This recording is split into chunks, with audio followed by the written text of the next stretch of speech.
going on, guys? MariK here, back with another Dragon Ball Super video. Today is day 4 of Bandai's reveals for Set 9, Universal Onslaught. We've seen some amazing cards for Red and Blue. We've got new Cooler support, new Frieza support, and now we have new Universe 7 support. If you were ready for a new Universe 7 leader, then get ready. Let's go ahead and check this shit out.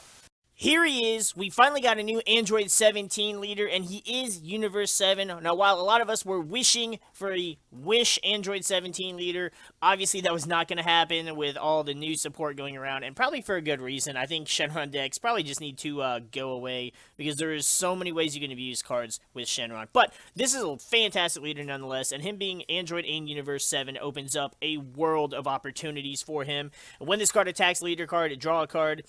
Activate main once per turn, choose one Universe 7 card in your hand, place it in your drop area, draw one card. So, he gets to draw twice in a turn, which is pretty cool.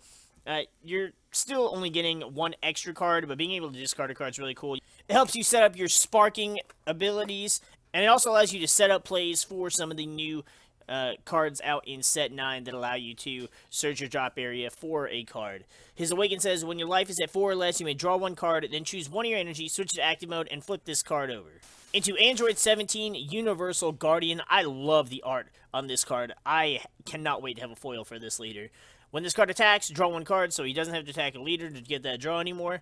Activate main once per turn for one red and one blue. Choose up to one of your opponent's battle cards, return it to its owner's hand, then choose up to one Universe 7 card in your drop area and add it to your hand. So not only do you get to add a card, you add card advantage for yourself, but you also get to bounce one of your opponent's cards. Now, an energy cost of 2 is kind of high, but it's not terrible. His Activate main says once per turn, if there are 9 or more multicolor extra cards and or Universe 7 cards in your drop area, this card gets plus 5,000 power, double strike, and critical for the duration of the turn. Woo! That's pretty powerful. And you combine that with some of your super combos and your other cards, and not to mention that you also can get your super combos back with his first Activate main ability, so you can kind of set up for that once per turn.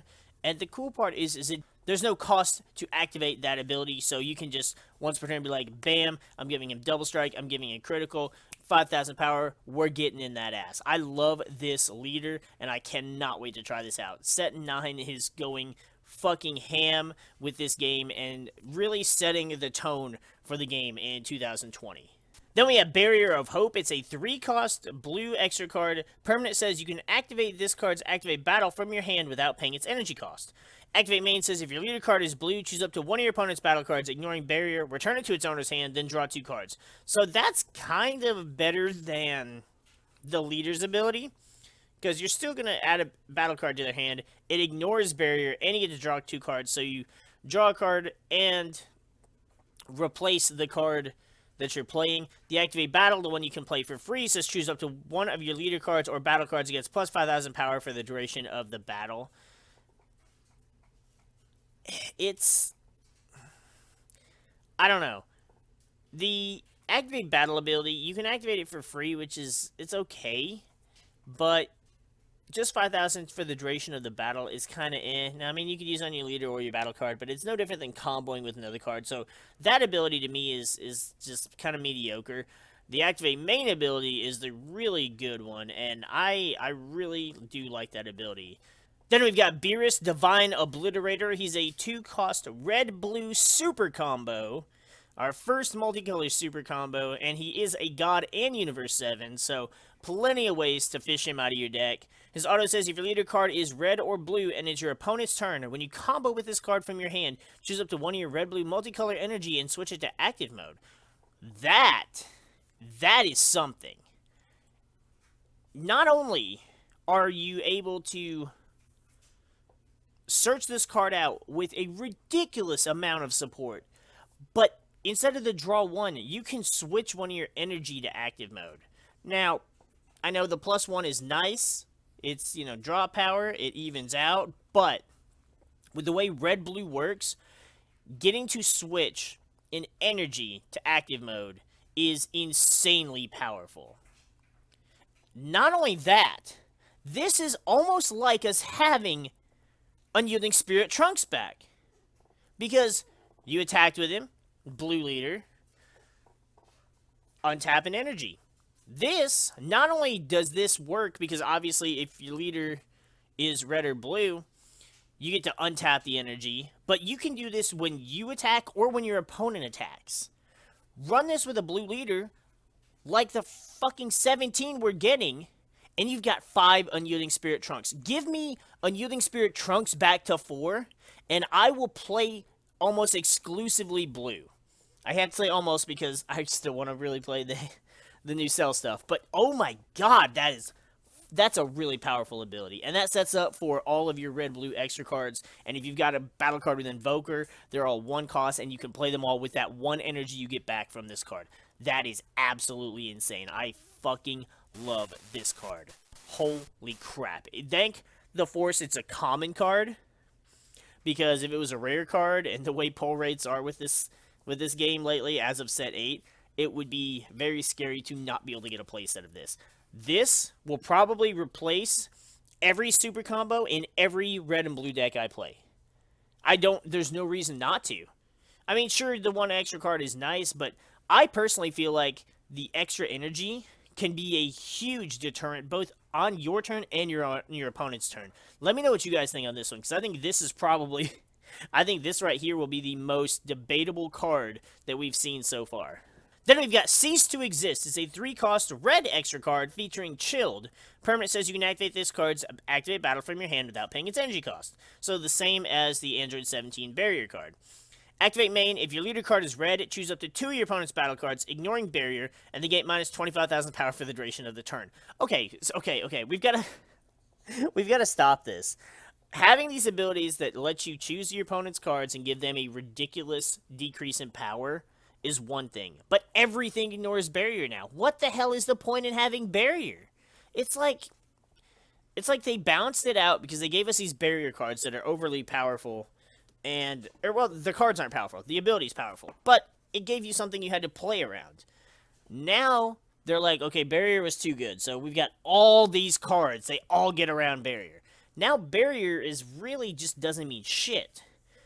And it's frustrating for me as a Zamasu player because it basically takes away the one thing that made Zamasu unique. None of Zamasu's battle cards are overbearing, besides like the 10 drop.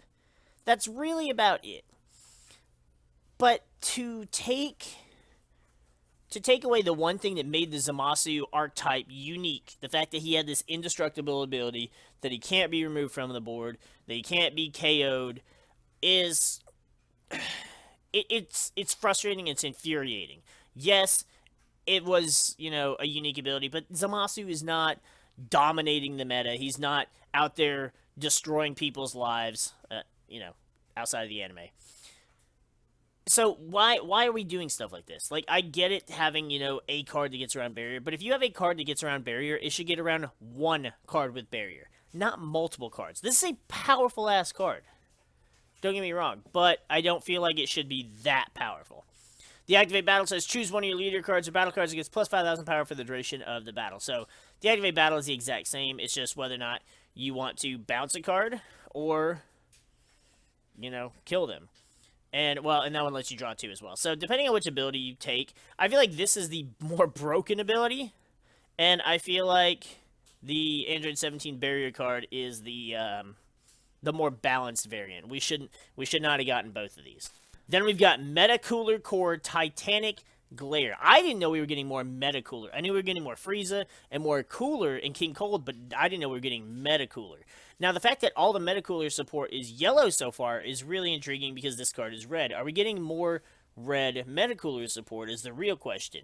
He's a 4-cost, 20,000 power. His activate main says choose 1 card from your hand or 1 Big Getty Star in your battle area and place it under this card. Choose up to 1 Mehta Cooler Core card from your deck or hand other than Mehta Cooler Core Titanic Glare. Play it on top of this card in active mode. Then shuffle your deck if you look through it. So, this being a 4-cost... I'm guessing his ability, because he's Mehta Cooler Core, he goes right into the 7-drop, right? You just activate main and he goes straight into the 7-drop for no cost. That's pretty powerful. Now, what I'm wondering is there going to be another target that they intend for you to use this with? Because you would have to run yellow red in order to make this work with the older support. Not that that's a bad thing. Most people have been running dual color decks since before dual colors were a thing. But some decks work really well as monocolor. It's going to be interesting with this one. Now, thankfully, he only has one specified red, so you don't have to splash that much red unless we're getting more red Mehta Cooler support. But either way, the ability to get out the 7-drop Mehta Cooler is pretty dope. So I'm looking forward to seeing what they plan to do with this card and if there's another target they intend for it, or is it just kind of, you know, a little bit of extra flair for some of the support from Union Force. We'll have to wait and find out. Then we've got Frieza, Undying Emperor. He's a 2-cost, 15,000 power with counterplay. If the battle card being played has an energy cost of 3 or less, it's returned to its owner's hand instead of being played. Then play this card. The only benefit I see to that is the fact that it is Universe 7. Because otherwise, why play him when you could play Undying Spirit Son Gohan, which does the same thing, bounces a card back, but he bounces back 4 or less, and lets you restand energy. So really, he'd only be for 1 energy. Because obviously you're going to have multicolor energy at that point. You're not going to... I don't think there's really going to be many decks that aren't playing multicolor energy if they're playing more than 1 energy color. The only upside is this card says instead of being played. So this is like the card was never played. It's a true counterplay.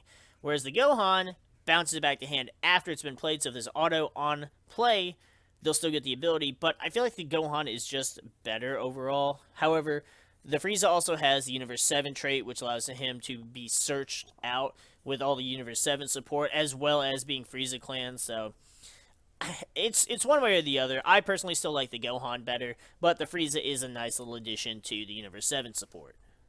So that's going to go ahead and wrap it up for today's video. Honestly, I was not expecting an Android 17 Universe 7 leader. I was hoping we would get an Android 17 leader alongside the new Cell leader, but I was expecting that to be green, not a blue, and not Universe 7. So that was a really fucking nice surprise for us there. I'm definitely looking forward to using that leader. I love his abilities. What do you guys think of the extra cards and the new super combos? So we're going to be getting dual colored super combos for green and yellow as well. Will we get just one of each color though? And what could green and yellow super combo be? There's so many things on my mind right now with these reveals. I've seen some people say that these are the least interesting of the reveals we've gotten the last 4 days. I cannot disagree more. I love the Android leader. Those 2 extra cards are stupid busted. The super combo, again, it's like another Unyielding Spirit Trunks. That's freaking busted as hell. I don't know. I don't understand people. I think these cards are fantastic. The only one that I really didn't care for is the blue Frieza. That's it. And that's just because I'd rather play the future Gohan counterplay. But honestly, they're all fantastic cards. Let me know what you guys think in the comments below. I know I'm getting too hype about this shit, and soon we're going to get to see green, yellow. We're going to get into that Android support, the Cell support. It's going to be fucking hype. And I'm really looking forward to seeing what these cards do, so we can start theory crafting with you guys and start doing some live streams, building some new decks. Let me know what you think in the comments down below, and we're going to go ahead and get the freak out of here, so we'll see you guys in the next video.